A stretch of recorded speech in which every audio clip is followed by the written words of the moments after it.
Ассалаумағалейкум, құрметті бауырлар. Алла баршамызға ісімізге береке берсін, тірлігімізге береке берсін. Жалпы мынау өлім туралы еске алғанда адамның берекесі қажет. Бұндай хадисте де бар. Негізі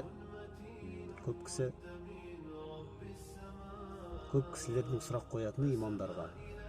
Осы өлімді айта бересіздер, ақиретті айта бересіздер, басқа нәрсе айтпайсыз ба дейді. Енді қарап тұрсаңыздар, өлімнен басқа қандай ақиқат бар? Өлімнен артық қандай ақиқат? Ақиреттен артық қандай ақиқат бар? Жәннат, тозақ. Бұл имамдар негізі ақиқаттарды айтамыз. Сосын имамдарға көп сұрақ қойып тиісе бермеңіздер. Негізі біреу білмей шын сұрақ қояды, а біреулер сынау үшін сұрақ қояды. Ол біреуді сынамаңыз, сіз өзіңізге есеп беріңіз. Өйткені әркім бұл дүниеге біз өзімізге есеп беру үшін келдік. Әр ісімізге, әр мынау тілімізден шыққан сөзімізге ертең есеп береміз, сұраламыз. Сосын соны ойлайық. Діншіл болмайық. Діншіл деген күншіл деген сияқты нәрсе. Діндар болайық.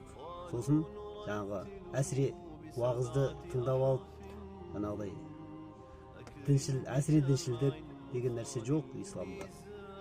Ислам деген керемет дін.